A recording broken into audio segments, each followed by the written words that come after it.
आप लिहो तुम कथा सुधारी।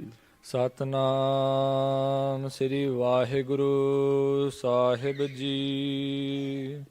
ਦੋਹਰਾ ਬੀਤ ਗਈ ਸੋ ਜਾਮਨੀ, ਕੀਨੇ ਸੌਚ ਇਸ਼ਨਾਨ। ਵਸਤਰ ਸ਼ਸਤਰ ਗੁਰ ਪਹਿਰ ਕਰ, ਬੈਠੇ ਲਾਏ ਦੀਵਾਨ। ਵਾਹਿਗੁਰੂ ਜੀ ਕਾ ਖਾਲਸਾ ਵਾਹਿਗੁਰੂ ਜੀ ਕੀ ਫਤਿਹ। ਪਰਮ ਸਨਮਾਨ ਜੋ ਗੁਰੂ ਕੀ ਸਾਜੀ ਨਵਾਜੀ ਸਾਧ ਸੰਗਤ ਜੀ, ਸਤਿਗੁਰਾਂ ਦੀ ਪਾਵਨ ਹਜ਼ੂਰੀ 'ਚ ਹਾਜ਼ਰੀਆਂ ਭਰ ਕੇ ਸੰਧਿਆ ਦੇ ਦੀਵਾਨਾਂ ਵਿੱਚ ਸੋਧਾ ਰਹਿਰਾਸ ਸਾਹਿਬ ਜੀ ਦੇ ਪਾਠ ਔਰ ਗੁਰਬਾਣੀ ਦੇ ਕੀਰਤਨ ਸਰਵਣ ਕੀਤੇ ਹਨ। ਧੰਨ ਧੰਨ ਮੀਰੀ ਪੀਰ ਦੇ ਮਾਲਕ ਛੇਵੇਂ ਪਾਤਸ਼ਾਹ ਗੁਰੂ ਹਰਗੋਬਿੰਦ ਸਾਹਿਬ ਜੀ ਦਿੱਲੀ ਬਾਦਸ਼ਾਹ ਜਹਾਂਗੀਰ ਨੂੰ ਜਾ ਕੇ ਦਰਸ਼ਨ ਦਿੱਤੇ। ਬਾਦਸ਼ਾਹ ਨੇ ਬੜੇ ਪ੍ਰੇਮ ਨਾਲ ਸਤਿਗੁਰਾਂ ਦਾ ਮਾਣ ਸਤਿਕਾਰ ਆਓ ਭਗਤ ਕੀਤੀ ਹੈ। ਫਿਰ ਬਾਦਸ਼ਾਹ ਗੁਰੂ ਸਾਹਿਬ ਨੂੰ ਨਾਲ ਲੈ ਕੇ ਸ਼ਿਕਾਰ ਖੇਡਣ ਗਿਆ। ਜੰਗਲ ਵਿੱਚ ਜਾ ਕੇ ਸਤਿਗੁਰੂ ਜੀ ਨੇ ਅਤੇ ਬਾਦਸ਼ਾਹ ਜਹਾਂਗੀਰ ਨੇ ਬਹੁਤ ਸ਼ਿਕਾਰ ਖੇਡਿਆ। ਉਸੇ ਜੰਗਲ ਵਿੱਚੋਂ ਇੱਕ ਬੱਬਰ ਸ਼ੇਰ ਵੀ ਨਿਕਲ ਆਇਆ। ਬੱਬਰ ਸ਼ੇਰ ਦੀ ਧਮਕ ਸੁਣ ਕੇ ਵੱਡੇ ਵੱਡੇ ਯੋਧੇ ਘੁਆਉਣ ਵਾਲੇ ਖਾਨ ਮੁਗਲ ਪਠਾਨ ਪਿੱਛੇ ਹਟ ਗਏ। ਕੋਈ ਉਹਦਾ ਸ਼ਿਕਾਰ ਕਰਨ ਲਈ ਨਿਤਰਿਆ ਨਹੀਂ। ਤਾਂ ਮੀਰੀ ਪੀਰੀ ਦੇ ਮਾਲਕ ਮਹਾਬਲੀ ਸਤਿਗੁਰੂ ਛੇਵੇਂ ਪਾਤਸ਼ਾਹ ਜੀ ਉਸ ਬੱਬਰ ਸ਼ੇਰ ਦਾ ਸ਼ਿਕਾਰ ਕੀਤਾ। ਸਤਿਗੁਰੂ ਜੀ ਨੇ ਉਹਨੂੰ ਜਾ ਕੇ ਉਹਦੇ ਝਿੜੇ 'ਚ ਵੰਗਾਰਿਆ ਅਤੇ ਜਾ ਕੇ ਖੱਬੇ ਹੱਥ ਨਾਲ ਢਾਲ ਉਹਦੇ ਮੂੰਹ 'ਤੇ ਮਾਰੀ। ਉਹਦਾ ਵਾਰ ਰੋਕਿਆ। ਉਹਦੇ ਪੰਜੇ ਅਤੇ ਉਹਦਾ ਸਿਰ, ਉਹਦਾ ਮੂੰਹ ਜਿਹੜਾ ਉਹ ਆਪਣੀ ਢਾਲ 'ਤੇ ਰੋਕ ਕੇ ਥੱਲਿਓਂ ਵਾਰ ਕਰਕੇ ਉਹਦੀ ਲੱਕ ਤੋਂ ਤਲਵਾਰ ਨਾਲ 2 ਟੋਟੇ ਕਰ ਦਿੱਤਾ। ਸ਼ੇਰ ਨੂੰ ਮਾਰਨ ਕਰਕੇ ਬਾਦਸ਼ਾਹ ਗੁਰੂ ਸਾਹਿਬ ਤੋਂ ਬੜਾ ਪ੍ਰਭਾਵਿਤ ਹੋਇਆ ਅਤੇ ਸਾਰੇ ਅਫਸਰ ਵੀ ਉਹ ਵੀ ਬੜੇ ਪ੍ਰਭਾਵਿਤ ਹੋਏ। ਮਹਾਰਾਜ ਸ਼ਿਕਾਰ ਖੇਡ ਕੇ ਵਾਪਸ ਮਜਨੂ ਦੇ ਟਿੱਲੇ ਆ ਬਿਰਾਜੇ ਹਨ। ਲੰਗਰ ਪ੍ਰਸ਼ਾਦ ਛਕ ਕੇ ਰਾਤ ਨੂੰ ਆਸਣ 'ਤੇ ਸੁੱਖ ਲਿਆ ਹੈ। ਅਗਲੇ ਦਿਨ ਮਹਾਰਾਜ ਸਾਹਿਬ ਜੀ ਦੇ ਚਰਨਾਂ ਵਿੱਚ ਬਾਦਸ਼ਾਹ ਨੇ ਕੀ ਬੇਨਤੀ ਕੀਤੀ, ਕੀ ਕੌਤਕ ਮਹਾਰਾਜ ਦਿੱਲੀ 'ਚ ਕਰ ਰਹੇ ਨੇ, ਉਹ ਅੱਜ ਦੇ ਪ੍ਰਕਰਣਾਂ ਵਿੱਚ ਸਰਵਣ ਕਰੀਏ। ਮੀਰੀ ਪੀਰੀ ਦੇ ਮਾਲਕ ਛੇਵੇਂ ਪਾਤਸ਼ਾਹ ਦੇ ਚਰਨਾਂ 'ਚ ਸੁਰਤੀ ਜੋੜ ਕੇ ਆਖੀਏ ਸਤਨਾਮ ਸ੍ਰੀ ਵਾਹਿਗੁਰੂ ਸਾਹਿਬ ਜੀ। ਸਤਨਾਮ ਸ੍ਰੀ ਵਾਹਿਗੁਰੂ ਸਾਹਿਬ ਜੀ। ਦੋਹਰਾ ਬੀਤ ਗਈ ਸੋ ਜਾਮਨੀ, ਉਹ ਰਾਤ ਬੀਤ ਗਈ ਜਿਸ ਦਿਨ ਮਹਾਰਾਜ ਸ਼ਿਕਾਰ ਖੇਡ ਕੇ ਆਏ ਹਨ। ਕੀਨੇ ਸੌਚ ਇਸ਼ਨਾਨ, ਔਰ ਸਤਿਗੁਰੂ ਜੀ ਨੇ ਸੌਚ ਇਸ਼ਨਾਨ ਕਰਕੇ ਅੰਮ੍ਰਿਤ ਵੇਲੇ ਵਸਤਰ ਸ਼ਸਤਰ ਗੁਰ ਪਹਿਰ ਕਰ, ਆਪਣੇ ਵਸਤਰ ਸ਼ਸਤਰ ਪਹਿਨ ਕੇ ਸਿਮਰਨ ਭਜਨ ਕਰਕੇ ਬੈਠੇ ਲਾਏ ਦੀਵਾਨ। ਸਤਿਗੁਰੂ ਦੀਵਾਨ ਵਿੱਚ ਬੈਠੇ ਹਨ। ਦੀਵਾਨ ਲਾ ਕੇ ਸੰਗਤਾਂ ਨੂੰ ਦਰਸ਼ਨ ਦੇਣ ਲੱਗੇ ਹਨ। ਰੋਜ਼ ਹੀ ਮਹਾਰਾਜ ਦੀਵਾਨ ਦਿਨ ਚੜ੍ਹੇ ਲਾਉਂਦੇ ਸਨ। ਅੰਮ੍ਰਿਤ ਵੇਲੇ ਆਪਣਾ ਨਿਤਨੇਮ ਭਜਨ ਸੇਵਾ ਸਿਮਰਨ ਕਰਨ ਤੋਂ ਬਾਅਦ ਆਸਾ ਦੀ ਵਾਰ ਦਾ ਭੋਗ ਪੈ ਜਾਂਦਾ ਸੀ। ਫਿਰ ਖੁੱਲ੍ਹਾ ਦੀਵਾਨ ਸਜਦਾ ਸੀ ਜਿੱਥੇ ਸੰਗਤਾਂ ਨਾਲ ਗੁਰੂ ਸਾਹਿਬ ਅਧਿਆਤਮਕ ਅਤੇ ਸੰਸਾਰਕ ਪਰਮਾਰਥਕ ਵਿਚਾਰਾਂ ਕਰਿਆ ਕਰਦੇ ਸਨ। ਸਤਿਗੁਰੂ ਜੀ ਨੇ ਦੀਵਾਨ ਸਜਾਇਆ ਹੈ। ਚੌਪਈ ਹਾਨਨ ਪੰਚਾਨਨ ਕੋ ਕਾਨਨ, ਅੱਜ ਜੰਗਲ ਦੇ ਵਿੱਚ ਜਿਹੜਾ ਕੱਲ੍ਹ ਸ਼ੇਰ ਮਾਰਿਆ ਸੀ ਉਹਦੀ ਚਰਚਾ ਸਾਰੇ ਦਿੱਲੀ ਸ਼ਹਿਰ 'ਚ ਫੈਲੀ ਹੋਈ ਹੈ। ਘਰ ਘਰ ਦੇ ਵਿੱਚ ਇਹ ਚਰਚਾ, ਮੁਸਲਮਾਨਾਂ ਦੇ ਘਰਾਂ 'ਚ ਵੀ, ਹਿੰਦੂਆਂ ਅਤੇ ਸਿੱਖਾਂ ਦੇ ਘਰਾਂ ਵਿੱਚ ਵੀ ਇਹ ਚਰਚਾ ਹੈ ਕਿ ਗੁਰੂ ਮਹਾਰਾਜ ਸਾਹਿਬ ਜੀ ਬੱਬਰ ਸ਼ੇਰ ਦਾ ਸ਼ਿਕਾਰ ਕਰਕੇ ਆਏ, ਉਹ ਵੀ ਤਲਵਾਰ ਦੇ ਨਾਲ। ਸਾਰੇ ਹੈਰਾਨ ਹਨ ਅਤੇ ਗੁਰੂ ਦੇ ਦਰਬਾਰ ਵਿੱਚ ਵੀ ਇਹ ਚਰਚਾ ਚੱਲੀ ਹੈ। ਹਾਂਜੀ, ਕੋ ਆਨਨ ਭੰਨ ਕੋ ਸੁਨ ਕਾਨਨ, ਕੋਈ ਸੁਣਾ ਰਿਹਾ ਹੈ ਅਤੇ ਕੋਈ ਸੁਣ ਰਿਹਾ ਹੈ। ਜਿੱਥੇ ਜਿੱਥੇ ਸੰਗਤਾਂ ਹਨ ਜਾਂ ਗੁਰੂ ਨੂੰ ਜਾਣਨ ਵਾਲੇ ਹਨ ਜਾਂ ਹੋਰ ਵੀ ਕਈ ਲੋਕ ਨਵੇਂ ਹਨ ਜਿਨ੍ਹਾਂ ਨੂੰ ਇਹ ਖਬਰ ਸੁਣਾਈ ਦੇ ਰਹੀ ਹੈ ਵੀ ਗੁਰੂ ਹਰਗੋਬਿੰਦ ਸਾਹਿਬ ਨੇ ਸ਼ੇਰ ਮਾਰਿਆ।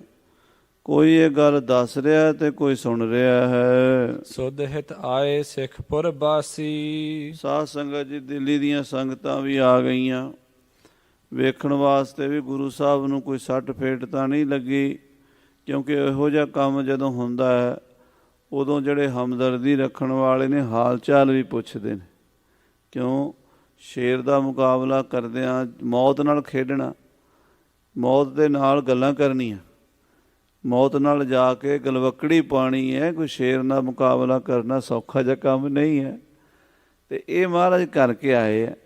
ਜਿਹੜੇ ਸਤਿਗੁਰਾਂ ਨਾਲ ਪ੍ਰੇਮ ਰੱਖਣ ਵਾਲੇ ਸਿੱਖ ਨੇ ਉਹ ਇਸ ਵਿਸ਼ੇ 'ਤੇ ਮਹਾਰਾਜ ਦਾ ਹਾਲ ਚਾਲ ਵੀ ਪੁੱਛਣ ਆਏ ਆ ਤੇ ਮਹਾਰਾਜ ਨੂੰ ਵਧਾਈਆਂ ਵੀ ਦੇਣ ਆਏ। ਹਾਂਜੀ, ਦੇਖਤ ਦਰਸ਼ਨ ਬੈਠੇ ਪਾਸੀ। ਅੱਜ ਦਿੱਲੀ ਦੇ ਸਾਰੇ ਹੀ ਸਿੱਖ, ਬੱਚਾ ਸਾਰੇ ਹੀ ਆਏ ਨੇ, ਮਹਾਰਾਜ ਦੇ ਦਰਸ਼ਨ ਕਰਦੇ ਆ ਤੇ ਗੁਰੂ ਸਾਹਿਬ ਦੇ ਕੋਲ ਬੈਠਦੇ ਹਨ। ਬੂਝਤ ਭਏ ਪ੍ਰਸੰਗ ਜਿਮ ਭਇਓ। ਜਿਹੜੇ ਵਿੱਚ ਸਿਆਣੇ ਮੁਖੀ ਸਿੱਖ ਸਨ ਦਿੱਲੀ ਦੇ, ਗੁਰੂ ਮਹਾਰਾਜ ਦੇ ਕੋਲ ਬੈਠ ਗਏ ਨੇ ਤੇ ਮਹਾਰਾਜ ਤੋਂ ਪੁੱਛਦੇ ਨੇ ਵੀ ਮਹਾਰਾਜ ਕੱਲ ਕੀ ਕੌਤਕ ਵਰਤਿਆ ਹੈ। ਹਾਂਜੀ, ਕੇਹਰ ਬਲੀ ਆਪ ਹੱਥ ਦਇਓ। ਇਹ ਮਹਾਰਾਜ ਸੁਣਿਆ ਆਪ ਜੀ ਦੇ ਸਾਹਮਣੇ ਸ਼ੇਰ ਆ ਗਿਆ ਸੀ ਜੰਗਲ ਵਿੱਚ ਤੇ ਐਡਾ ਬਲੀ ਖੂਨੀ ਸ਼ੇਰ ਆਪ ਜੀ ਨੇ ਤੇਗ ਦਾ ਇੱਕੋ ਵਾਰ ਕਰਕੇ ਮਾਰ ਦਿੱਤਾ ਹੈ। ਸੁਖ ਸਰੀਰ ਸਾਰੇ ਪਰ ਰਹਿਓ। ਇਹ ਸੱਚੇ ਪਾਤਸ਼ਾਹ ਜੀ, ਆਪ ਜੀ ਦਾ ਸਰੀਰ ਤਾਂ ਠੀਕ ਹੈ, ਆਪ ਜੀ ਦਾ ਸਰੀਰ ਸੁਖੀ ਹੈ, ਆਪ ਜੀ ਨੂੰ ਕੋਈ ਕਸ਼ਟ ਤਾਂ ਨਹੀਂ ਹੋਇਆ, ਸਰੀਰ ਨੂੰ ਕੋਈ ਝਰੀਟ ਤਾਂ ਨਹੀਂ ਲੱਗੀ। ਹਾਂਜੀ, ਨਖ ਕੋ ਘਾਤ ਨਹੀਂ ਕਿਤ ਲਹਿਓ। ਕਿਉਂਕਿ ਸ਼ੇਰ ਦਾ ਮੁਕਾਬਲਾ ਕਰਕੇ ਆਪ ਜੀ ਆਏ ਹੋ। ਆਪ ਜੀ ਦੇ ਸਰੀਰ 'ਤੇ ਕੋਈ ਨਹੁੰ ਦਾ ਘਾਤ ਨਜ਼ਰ ਨਹੀਂ ਆ ਰਿਹਾ, ਕਿਤੇ ਕੋਈ ਇਹੋ ਜਿਹਾ ਭਾਣਾ ਵਰਤਿਆ ਤਾਂ ਨਹੀਂ ਮਹਾਰਾਜ, ਆਪ ਨੂੰ ਕੋਈ ਸੱਟ ਫੇਟ ਤਾਂ ਨਹੀਂ ਲੱਗੀ। ਹਾਂਜੀ, ਢਿੱਗ ਮਸੰਦ ਨੇ ਸਕਲ ਸੁਨਾਈ। ਕੋਲ ਬੈਠੇ ਹੋਏ ਗੁਰੂ ਕੇ ਮਸੰਦਾਂ ਨੇ ਬੜੇ ਵਿਸਥਾਰ ਨਾਲ ਸੰਗਤ ਨੂੰ ਸਾਰੀ ਵਾਰਤਾ ਸੁਣਾਈ ਹੈ।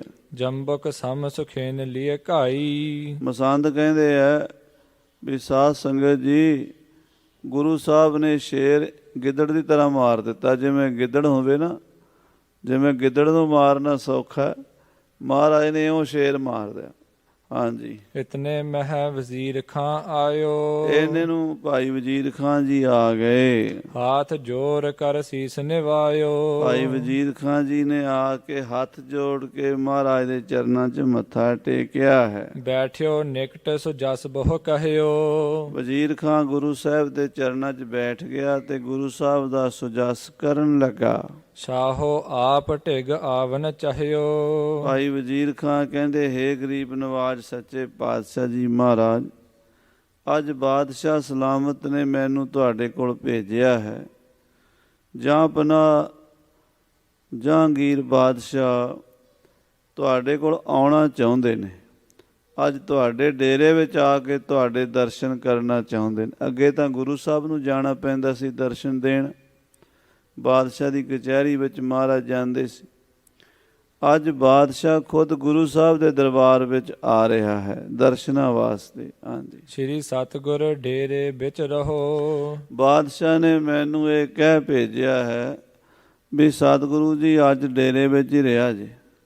ਆਪਣੇ ਅਸਥਾਨ 'ਤੇ ਜੋ ਗੁਰੂ ਘਰ ਹੈ ਮਜਨੂ ਦਾ ਟਿੱਲਾ ਦਿੱਲੀ 'ਚ, ਇੱਥੇ ਸਤਿਗੁਰਾਂ ਦਾ ਪੜਾਅ ਲੱਗਾ ਹੋਇਆ ਸੀ ਤੇ ਬਾਦਸ਼ਾਹ ਨੇ ਕਿਹਾ ਮਹਾਰਾਜ ਇੱਥੇ ਹੀ ਡੇਰੇ ਵਿੱਚ ਹੀ ਟਿਕੋ। ਨਹਿ ਆਗਵਨ ਇਹਾਂ ਕੋ ਚਾਹੋ। ਅੱਜ ਤੁਸੀਂ ਮੇਰੇ ਦਰਬਾਰ ਵਿੱਚ ਨਹੀਂ ਆਉਣਾ, ਅੱਜ ਮੈਂ ਤੁਹਾਡੇ ਦਰਬਾਰ ਵਿੱਚ ਆ ਰਿਹਾ ਹਾਂ। ਤਿਮ ਕਹਿ ਮੋਕੋ ਪਠਿਓ ਅਗਾਰੀ। ਭਾਈ ਵਜ਼ੀਰ ਖਾਂ ਜੀ ਗੁਰੂ ਸਾਹਿਬ ਨੂੰ ਬੇਨਤੀ ਕਰਦੇ ਨੇ ਕਿ ਹੇ ਸਤਿਗੁਰੂ ਜੀ, ਇਸ ਤਰ੍ਹਾਂ ਮੈਨੂੰ ਬਾਦਸ਼ਾਹ ਨੇ ਕਹਿ ਕੇ ਭੇਜਿਆ ਹੈ ਕਿ ਗੁਰੂ ਸਾਹਿਬ ਡੇਰੇ ਵਿੱਚ ਹੀ ਰਹਿਣ, ਅਸੀਂ ਖੁਦ ਚੱਲ ਕੇ ਗੁਰੂ ਸਾਹਿਬ ਕੋਲ ਆਵਾਂਗੇ। ਭਇਓ ਪ੍ਰਸੰਨ ਹੇਰ ਬਲ ਭਾਰੀ। ਮਹਾਰਾਜ ਕੱਲ੍ਹ ਜਿਹੜਾ ਤੁਸੀਂ ਕੌਤਕ ਕੀਤਾ ਹੈ, ਬੱਬਰ ਸ਼ੇਰ ਦਾ ਸ਼ਿਕਾਰ ਇੱਕੋ ਤੇਗ ਦੇ ਵਾਰ ਨਾਲ ਕਰ ਦਿੱਤਾ, ਇੱਕੋ ਵਾਰ ਨਾਲ ਸ਼ੇਰ ਨੂੰ ਲੱਕ ਤੋਂ ਝਟਕ ਸੁੱਟਿਆ, ਇਹ ਮਹਾਰਾਜ ਕੌਤਕ ਵੇਖ ਕੇ ਤੇ ਬਾਦਸ਼ਾਹ ਆਪ ਜੀ ਤੋਂ ਬਲਿਹਾਰ ਜਾ ਰਿਹਾ,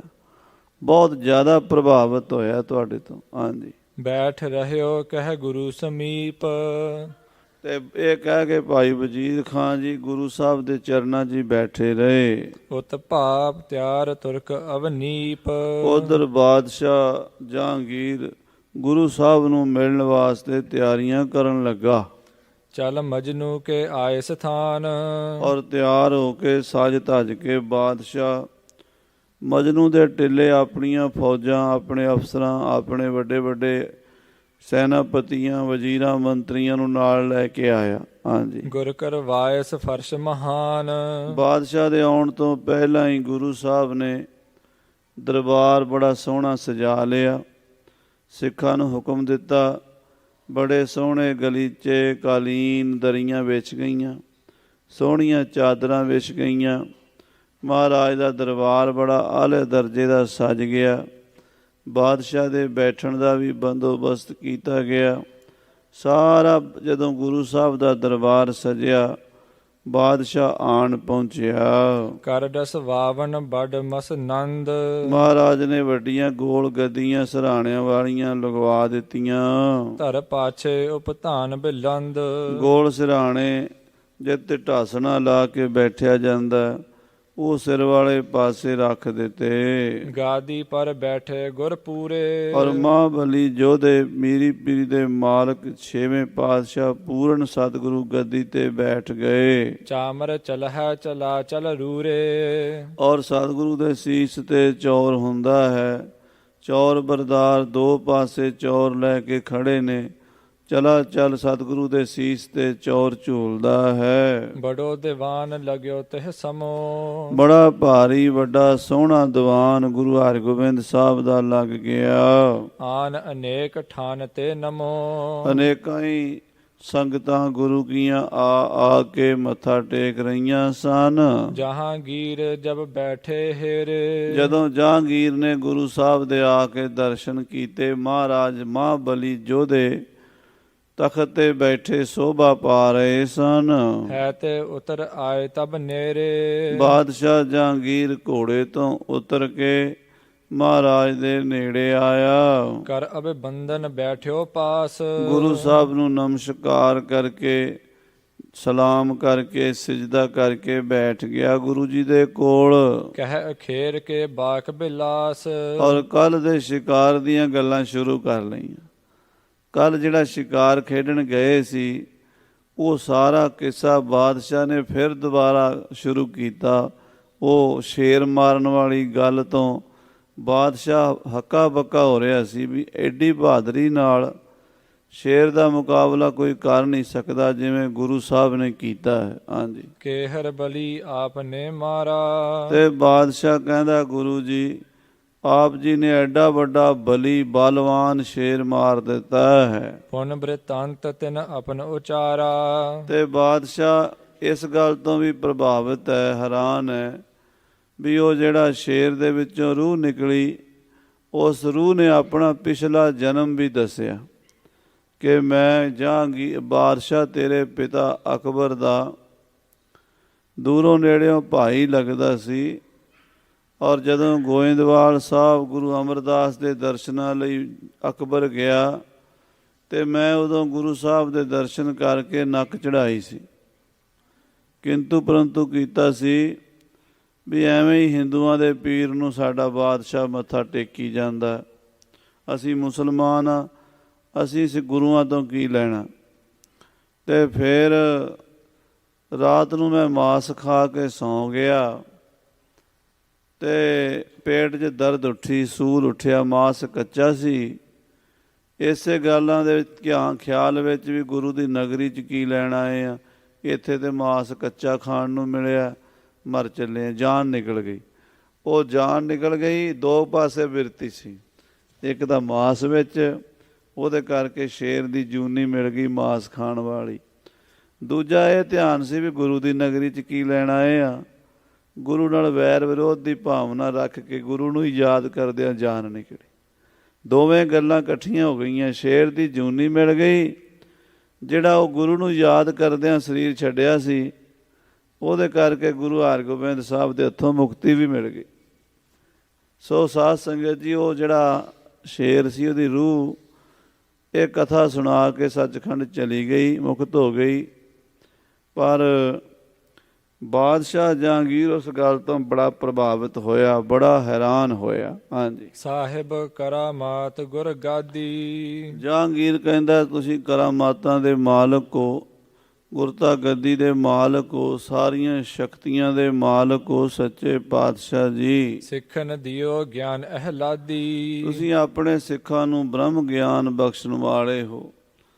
ਸਿੱਖਾਂ ਦੇ ਅੰਦਰ ਭਗਤੀ, ਸ਼ਕਤੀ, ਸ਼ਾਂਤੀ, ਕ੍ਰਾਂਤੀ, ਸ਼ੁਭ ਗੁਣ ਦੇਣ ਵਾਲੇ ਹੋ। ਸ੍ਰੀ ਹਰਿ ਗੋਬਿੰਦ ਸੁਨਤ ਉਚਾਰਾ। ਬਾਦਸ਼ਾਹ ਦੀਆਂ ਗੱਲਾਂ ਸੁਣ ਕੇ ਛੇਵੇਂ ਪਾਤਸ਼ਾਹ ਮਹਾਰਾਜ ਜੀ ਬੋਲੇ, ਅੰਤ ਸਮੇਂ ਜਿਸ ਜਸ ਮਨ ਧਾਰਾ। ਮਹਾਰਾਜ ਕਹਿੰਦੇ ਦੇਖੋ ਬਾਦਸ਼ਾਹ, ਇਹ ਪ੍ਰਾਣੀ ਇਸ ਦੁਨੀਆ ਤੋਂ ਜਿਹੜੇ ਵੀ ਆਏ ਨੇ ਜਾਣਾ ਹੈ।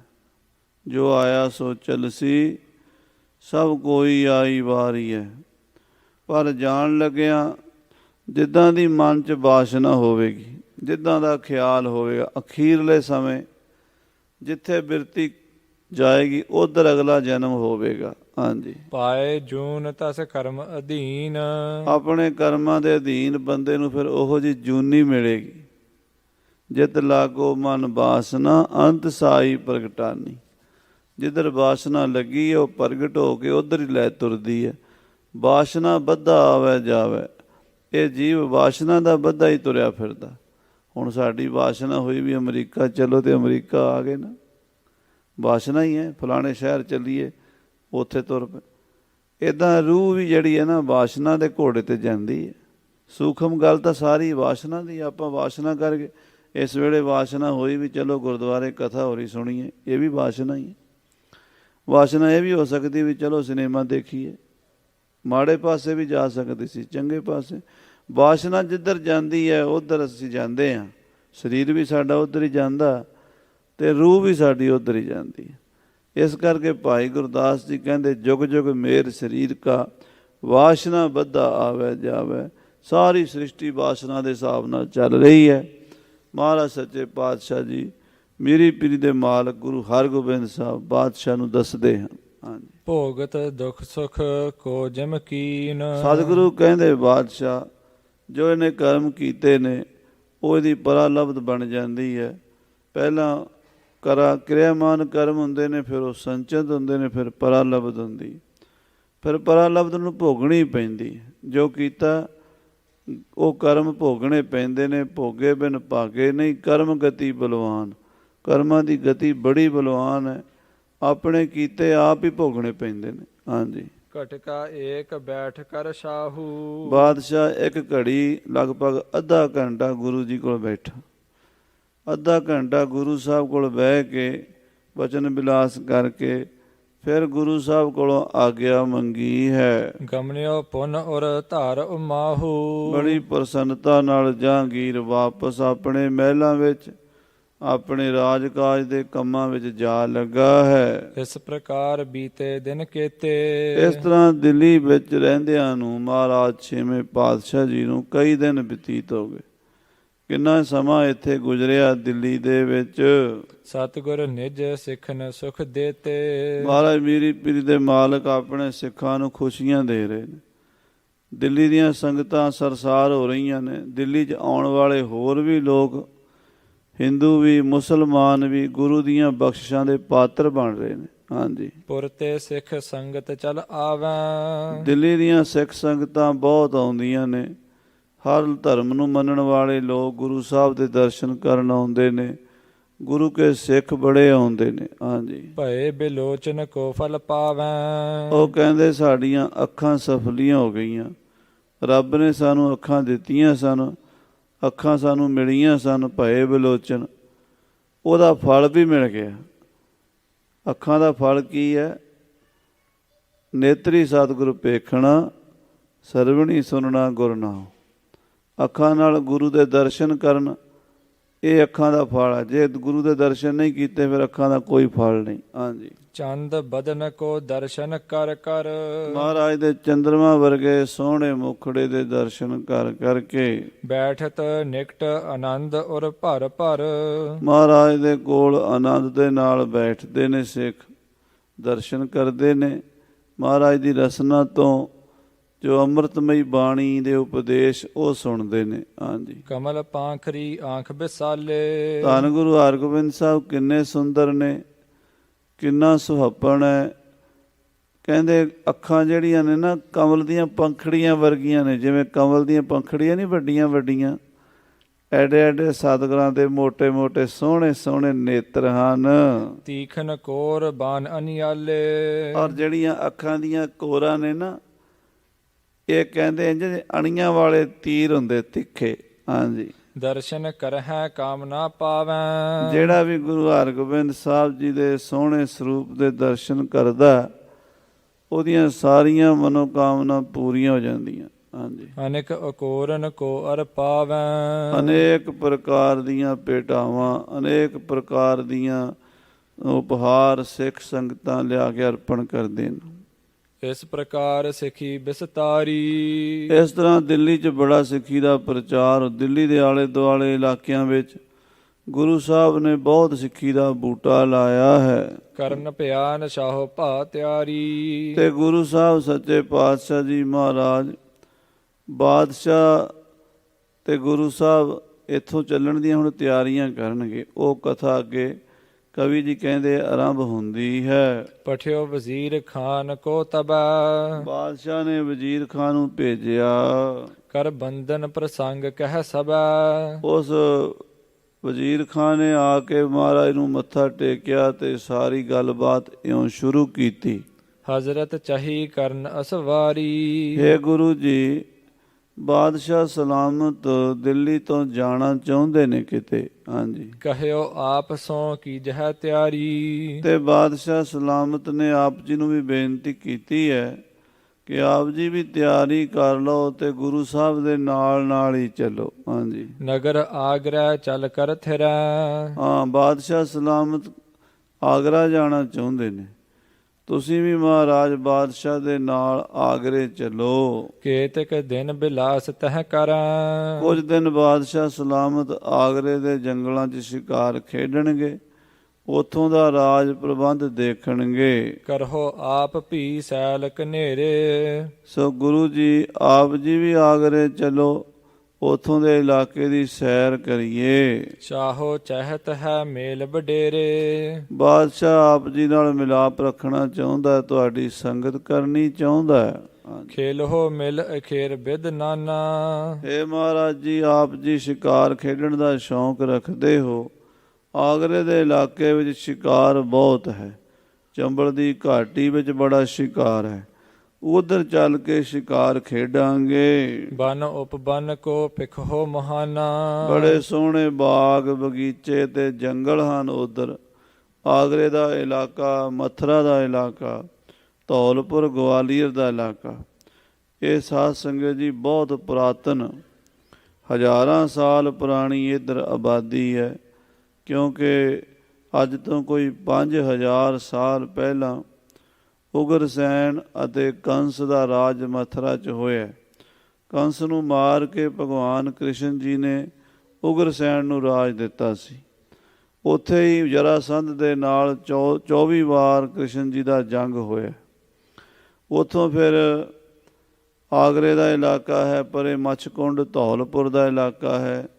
ਗਵਾਲੀਅਰ ਵੀ ਗਵਾਲੀਆਂ ਦੇ ਨਾਂ 'ਤੇ ਵਸਿਆ, ਗਊਆਂ ਪਾਲਣ ਵਾਲੇ ਗਵਾਲੇ, ਉਹਨਾਂ 'ਤੇ ਗਵਾਲੀਅਰ ਨਾਮ ਪਿਆ ਹੈ। ਸੋ ਇਸ ਕਰਕੇ ਇਹ ਕ੍ਰਿਸ਼ਨ ਜੀ ਦਾ ਇਲਾਕਾ ਬਹੁਤ ਪੁਰਾਤਨ ਹੈ।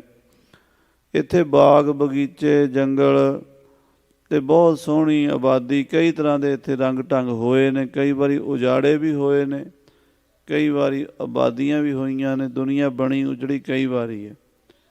ਇਸ ਕਰਕੇ ਬਾਦਸ਼ਾਹ ਕਹਿੰਦਾ ਵੀ ਬਹੁਤ ਸੋਹਣਾ ਇਲਾਕਾ ਆਗਰੇ ਦਾ, ਸਤਿਗੁਰੂ ਜੀ ਨਾਲ ਚੱਲੋ ਤੇ ਉੱਥੋਂ ਦੇ ਬਾਗਾਂ ਦੀ ਸੈਰਾਂ ਕਰੀਏ।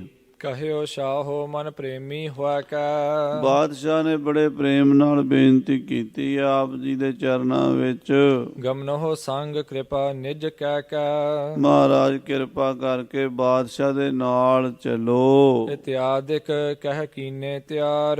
ਇਸ ਪ੍ਰਕਾਰ ਦੀਆਂ ਬੇਨਤੀਆਂ ਕਰਕੇ ਗੁਰੂ ਸਾਹਿਬ ਨੂੰ ਵੀ ਤਿਆਰ ਕਰ ਲਿਆ ਆਗਰੇ ਜਾਣ ਲਈ। ਭਏ ਸਾਥ ਸਤਿਗੁਰ ਅਸਵਾਰ। ਗੁਰੂ ਸਾਹਿਬ ਜੀ ਵੀ ਬਾਦਸ਼ਾਹ ਦੀ ਬੇਨਤੀ ਬਣ ਕੇ ਤਿਆਰ ਹੋ ਪਏ। ਗਮਨੇ ਪੰਥ ਆਗਰਾ ਚਲੇ। ਸੋ ਸਾਧ ਸੰਗਤ ਜੀ, ਜਹਾਂਗੀਰ ਅਤੇ 6ਵੇਂ ਪਾਤਸ਼ਾਹ ਆਪਣੀਆਂ ਫੌਜਾਂ ਨਾਲ ਲੈ ਕੇ ਆਗਰੇ ਨੂੰ ਚੱਲ ਪਏ ਹਨ। ਹਿਤ ਅਖੇਰ ਹਜ਼ਰਤ ਕਬ ਮਿਲੇ। ਕਦੀ ਕਦੀ ਬਾਦਸ਼ਾਹ ਸ਼ਿਕਾਰ ਖੇਡਣ ਲਈ ਨਾਲ ਲੈ ਕੇ ਜਾਂਦਾ। ਜਦੋਂ ਬਾਦਸ਼ਾਹ ਜੀ ਕਰਦਾ ਵੀ ਆ ਸ਼ਿਕਾਰ ਖੇਡਣਾ ਹੈ, ਗੁਰੂ ਸਾਹਿਬ ਨੂੰ ਵੀ ਬੇਨਤੀ ਕਰਦਾ ਤੇ ਮਹਾਰਾਜ ਬਾਦਸ਼ਾਹ ਦੇ ਨਾਲ ਸ਼ਿਕਾਰ ਖੇਡਣ ਜਾਂਦੇ ਹਨ। ਹਨ ਹੈ ਮ੍ਰਿਗ ਨ ਕਹੋ ਅਧਿਕ ਧਵਾਏ। ਘੋੜਿਆਂ ਤੇ ਸਵਾਰ ਹੋ ਕੇ ਸਤਿਗੁਰੂ ਜੀ ਜੰਗਲ ਵਿੱਚ ਹਿਰਨਾਂ ਦਾ, 12 ਸਿੰਗੀਆਂ ਦਾ, ਸੂਰਾਂ ਦਾ ਤੇ ਹੋਰ ਕਈ ਕਿਸਮ ਦੇ ਜਾਨਵਰਾਂ ਦਾ ਸ਼ਿਕਾਰ ਕਰਦੇ ਹਨ। ਦੇਖਤ ਓਜ ਸ਼ਾਹੋ ਹਰ ਖਾਏ। ਗੁਰੂ ਸਾਹਿਬ ਦੀ ਫੁਰਤੀ ਦੇਖ ਕੇ, ਸ਼ਿਕਾਰ ਖੇਡਣ ਦੀ ਜੁਗਤ ਵੇਖ ਕੇ ਬਾਦਸ਼ਾਹ ਬਹੁਤ ਜ਼ਿਆਦਾ ਖੁਸ਼ ਹੁੰਦਾ ਹੈ। ਹਾਂਜੀ, ਹਿਮ ਕ੍ਰਮ ਕ੍ਰਮ ਤੇ ਪਹੁੰਚੇ ਜਾਈ। ਇਸ ਤਰ੍ਹਾਂ ਕਦਮ ਕਦਮ ਕਰਦੇ ਸਫ਼ਰ ਤੈਅ ਹੋ ਗਿਆ, ਆਗਰੇ ਜਾ ਪਹੁੰਚੇ ਹਨ। ਥਿਰੇ ਆਗਰੇ ਪਿਖ ਸ਼ੁਭ ਥਾਈ। ਆਗਰਾ ਬਾਦਸ਼ਾਹ ਦੀ ਰਾਜਧਾਨੀ ਰਿਹਾ। ਪੁਰਾਤਨ ਸਮੇਂ ਤੋਂ ਅਕਬਰ ਬਾਦਸ਼ਾਹ ਨੇ ਵੀ ਇੱਥੇ ਬਹੁਤ ਸਮਾਂ ਗੁਜ਼ਾਰਿਆ। ਸੋ ਮੁਗਲਾਂ ਦਾ ਇਹ ਰਾਜਧਾਨੀ ਦਿੱਲੀ ਤੇ ਆਗਰਾ ਦੋਵੇਂ ਹੀ ਰਹੀਆਂ ਨੇ। ਕਦੀ ਬਾਦਸ਼ਾਹ ਦਿੱਲੀ ਜਾ ਰਹਿੰਦਾ ਸੀ, ਕਦੀ ਆਗਰੇ ਜਾ ਰਹਿੰਦਾ ਸੀ। ਸੋ ਆਗਰੇ ਵਿੱਚ ਪਹੁੰਚ ਗਏ ਹਨ। ਬਹੁਤ ਸੋਹਣੀ ਥਾਂ ਤੇ ਮਹਾਰਾਜ ਨੇ ਡੇਰਾ ਕੀਤਾ 6ਵੇਂ ਪਾਤਸ਼ਾਹ ਨੇ। ਕਬ ਕਬ ਮਿਲ ਹੈ ਨਿਕਟ ਬੁਲਵਾਵ ਹੈ। 2-4 ਦਿਨਾਂ ਬਾਅਦ ਕਦੀ ਬਾਦਸ਼ਾਹ ਗੁਰੂ ਜੀ ਨੂੰ ਆਪਣੇ ਕੋਲ ਬੁਲਾ ਲੈਂਦਾ ਤੇ ਕਦੀ ਬਾਦਸ਼ਾਹ ਖੁਦ ਗੁਰੂ ਜੀ ਦੇ ਕੋਲ ਆ ਜਾਂਦਾ। ਹਾਂਜੀ, ਹੋਏ ਇਕੱਠੇ ਵਹਿਰ ਸਿਧਾਵ ਹੈ। ਇਕੱਠੇ ਹੋ ਕੇ ਸ਼ਿਕਾਰ ਨੂੰ ਘੁੰਮਣ ਫਿਰਨ ਬਾਹਰ ਰੋਜ਼ ਦੂਜੇ ਚੌਥੇ ਦਿਨ ਜਾਂਦੇ ਹੀ ਰਹਿੰਦੇ ਸਨ। ਹਾਂਜੀ, ਇੱਕ ਦਿਨ ਕਿਸ ਕੇ ਮੁਖ ਤੇ ਸੁਨਿਓ। ਇੱਕ ਦਿਨ ਜਹਾਂਗੀਰ ਨੇ ਕਿਸੇ ਦੇ ਮੂੰਹ ਤੋਂ ਸੁਣਿਆ, ਗੁਰ ਕੋ ਸਤ ਪਾਤਸ਼ਾਹੋ ਸੋ ਭਨਿਓ। ਕੋਈ ਸਿੱਖ ਆਪਸ 'ਚ ਗੱਲਾਂ ਕਰ ਰਹੇ ਸੀ ਤੇ ਉਹ ਕਹਿ ਰਹੇ ਸੀ, ਧੰਨ ਧੰਨ ਸੱਚੇ ਪਾਤਸ਼ਾਹ ਗੁਰੂ ਹਰਗੋਬਿੰਦ ਸਾਹਿਬ ਜੀ। ਸੱਚੇ ਪਾਤਸ਼ਾਹ ਗੁਰੂ ਹਰਗੋਬਿੰਦ ਸਾਹਿਬ। ਇਹ ਸੁਣ ਕੇ ਜਹਾਂਗੀਰ ਦੇ ਮਨ 'ਚ ਸ਼ੰਕਾ ਪੈਦਾ ਹੋ ਗਿਆ। ਹਾਂਜੀ, ਜਹਾਂਗੀਰ ਔਰ ਸੰਸਾ ਭਇਓ। ਬਾਦਸ਼ਾਹ ਦੇ ਮਨ 'ਚ ਸੰਸਾ ਹੋਇਆ, ਕਿਉਂਕਿ ਉਹਨੇ ਇਹ ਸ਼ਬਦ ਸਿਰਫ ਆਪਣੇ ਲਈ ਸੁਣਿਆ ਸੀ। ਪਾਤਸ਼ਾਹ, ਦਿੱਲੀ ਦਾ ਬਾਦਸ਼ਾਹ, ਹਿੰਦੁਸਤਾਨ ਦਾ ਬਾਦਸ਼ਾਹ, ਉਹਨੂੰ ਹੀ ਲੋਕ ਕਹਿੰਦੇ ਆ ਪਾਤਸ਼ਾਹ। ਹੋਰ ਤਾਂ ਪਾਤਸ਼ਾਹ ਕੋਈ ਸੁਣਿਆ ਨਹੀਂ। ਮੈਂ ਪਾਤਸ਼ਾਹ ਹਾਂ, ਪਰ ਮੈਨੂੰ ਵੀ ਕੋਈ ਸੱਚਾ ਪਾਤਸ਼ਾਹ ਤਾਂ ਨਹੀਂ ਕਹਿੰਦਾ। ਪਾਤਸ਼ਾਹ ਕਹਿੰਦੇ ਨੇ। ਇਹ ਸੱਚਾ ਪਾਤਸ਼ਾਹ ਕੀ ਹੁੰਦਾ? ਹਾਂਜੀ, ਮੁਝ ਤੇ ਭੀ ਊਚੋ ਪਦ ਥੀਓ। ਇਹ ਗੁਰੂ ਹਰਗੋਬਿੰਦ ਸਾਹਿਬ ਨੂੰ ਸਿੱਖਾਂ ਨੇ ਮੇਰੇ ਤੋਂ ਵੀ ਵੱਡਾ ਬਣਾ ਦਿੱਤਾ। ਮੈਂ ਤਾਂ ਪਾਤਸ਼ਾਹ ਹਾਂ, ਉਹ ਸੱਚੇ ਪਾਤਸ਼ਾਹ ਕਹੇ ਜਾਂਦੇ ਹਨ। ਰਹਿਓ ਗਿਣਤ ਚਿਤ ਮਹਿ ਅਧਕਾਇਓ। ਇਸ ਤਰ੍ਹਾਂ ਬਾਦਸ਼ਾਹ ਮਨ ਵਿੱਚ ਸੋਚਦਾ ਰਿਹਾ, ਗਿਣਤੀਆਂ ਮਿਣਤੀਆਂ ਕਰਦਾ ਰਿਹਾ ਵੀ ਇਹ ਕੀ ਗੱਲ ਹੈ, ਇਹਨਾਂ ਨੂੰ ਲੋਕ ਸੱਚਾ ਪਾਤਸ਼ਾਹ ਕਿਉਂ ਕਹਿੰਦੇ ਨੇ? ਇਹ ਕਿਮ ਨਾਮ ਆਪਨ ਧਰਵਾਇਓ। ਕੀ ਇਹਨਾਂ ਨੇ ਆਪਣਾ ਨਾਮ ਆਪ ਹੀ ਰਖਵਾਇਆ ਲੋਕਾਂ ਨੂੰ ਕਹਿ ਕੇ ਵੀ ਮੈਨੂੰ ਸੱਚਾ ਪਾਤਸ਼ਾਹ ਕਿਆ ਕਰੋ? ਜਾਂ ਇਹਨਾਂ ਦੇ ਸਿੱਖ ਮੁਰੀਦ ਸ਼ਰਧਾ ਵਸ ਐਸਾ ਕਹਿੰਦੇ ਨੇ? ਕਿਆ ਇਹਨਾਂ ਨੂੰ ਕਹਾਉਣਾ ਚਾਹੀਦਾ ਮੈਂ ਪਾਤਸ਼ਾਹ ਹਾਂ, ਇਹ ਮੇਰੇ ਤੋਂ ਵੀ ਵੱਧ ਕੇ ਸੱਚੇ ਪਾਤਸ਼ਾਹ ਬਣੇ ਬੈਠੇ ਨੇ? ਹਾਂਜੀ, ਸਾਚੋ ਪਾਤਸ਼ਾਹੋ ਨਰ ਕਹੈ। ਸਾਰੇ ਲੋਕ ਸੱਚਾ ਪਾਤਸ਼ਾਹ, ਸੱਚਾ ਪਾਤਸ਼ਾਹ, ਸੱਚਾ ਪਾਤਸ਼ਾਹ ਹੀ ਕਹਿੰਦੇ ਨੇ।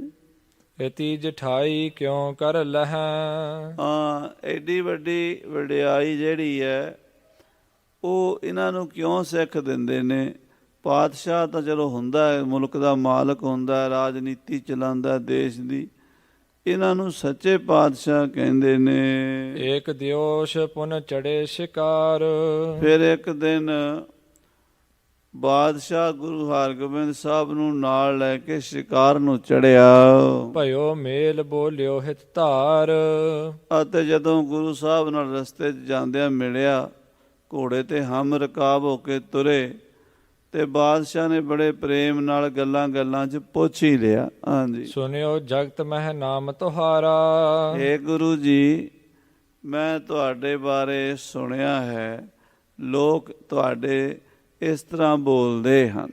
ਕਹਿ ਸਾਚਾ ਪਤ ਸ਼ਾਹ ਉਦਾਰਾ। ਤੁਹਾਨੂੰ ਸੱਚਾ ਪਾਤਸ਼ਾਹ ਕਹਿੰਦੇ ਹਨ।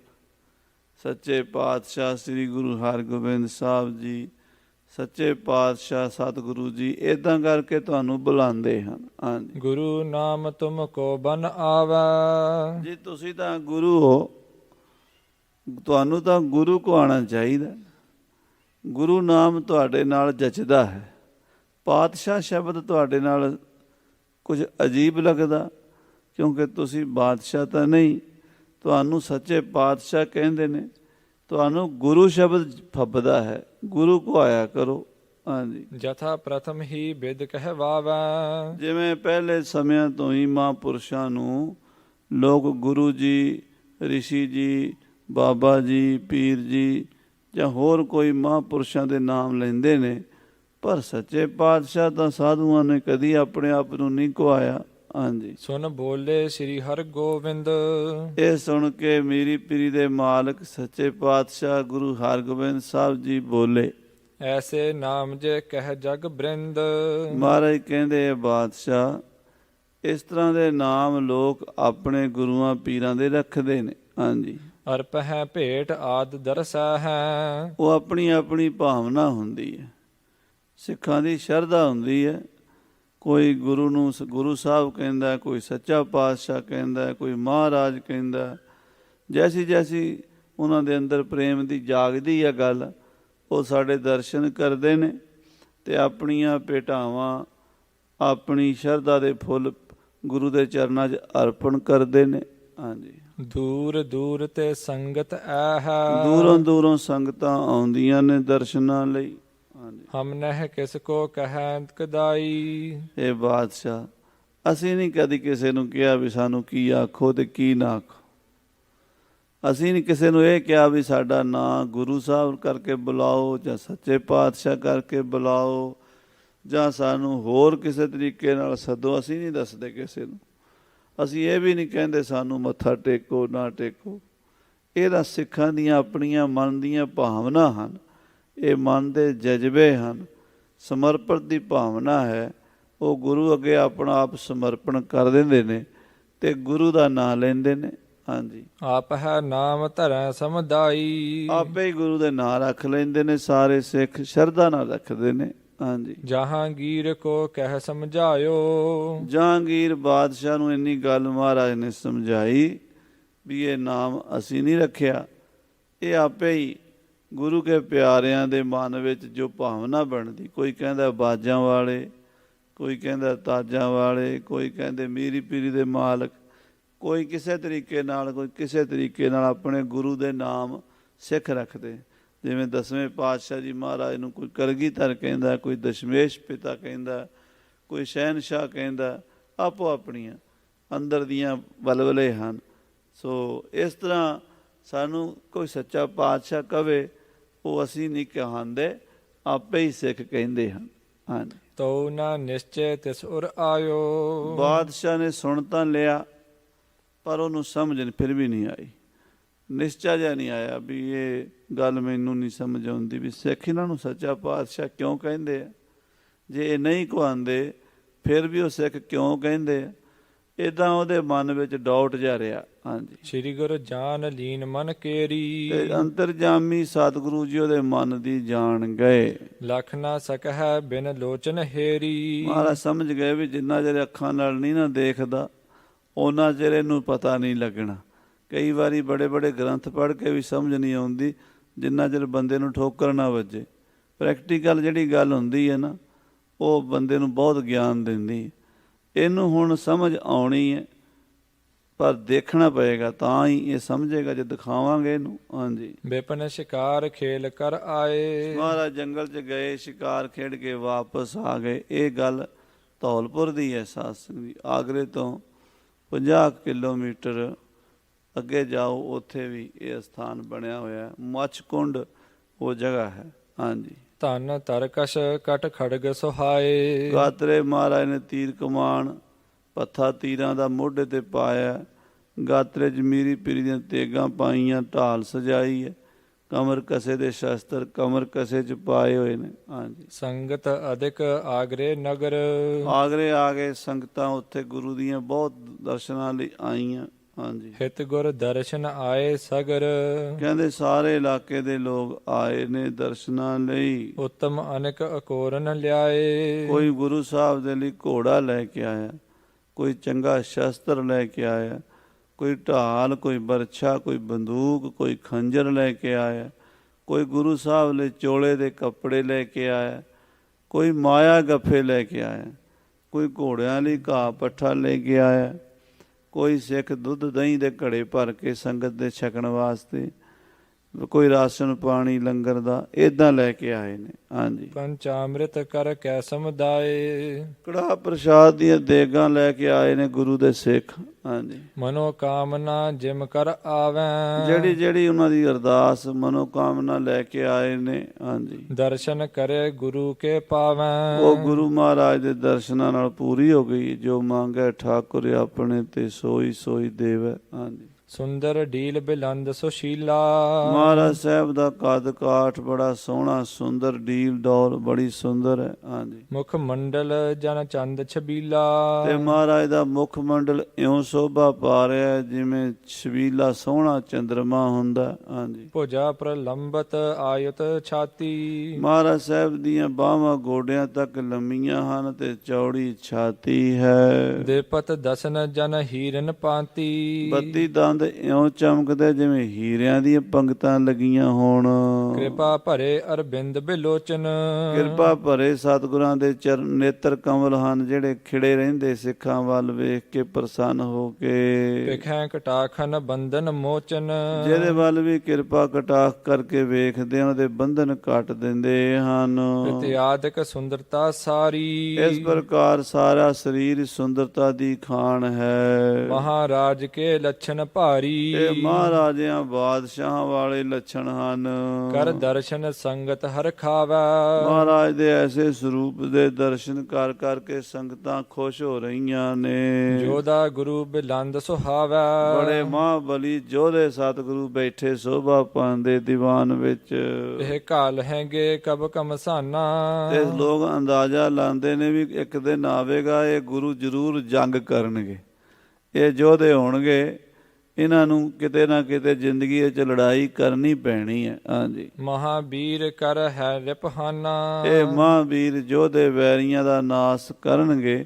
ਸਿੱਖ ਪਹਿਲਾਂ ਹੀ ਅੰਦਾਜ਼ਾ ਲਾਣਾ ਸ਼ੁਰੂ ਕਰ ਦਿੰਦੇ। ਹਾਂਜੀ। ਇਤਿਆਦਿਕ ਜਸ ਕੋ ਵਿਸਤਾਰੈ। ਇਹ ਗੁਰੂ ਸਾਹਿਬ ਦਾ ਬੜਾ ਜਸ ਹੋਣਾ, ਬੜੀ ਸੋਭਾ ਹੋਣੀ ਛੇਵੇਂ ਪਾਤਸ਼ਾਹ ਦੀ।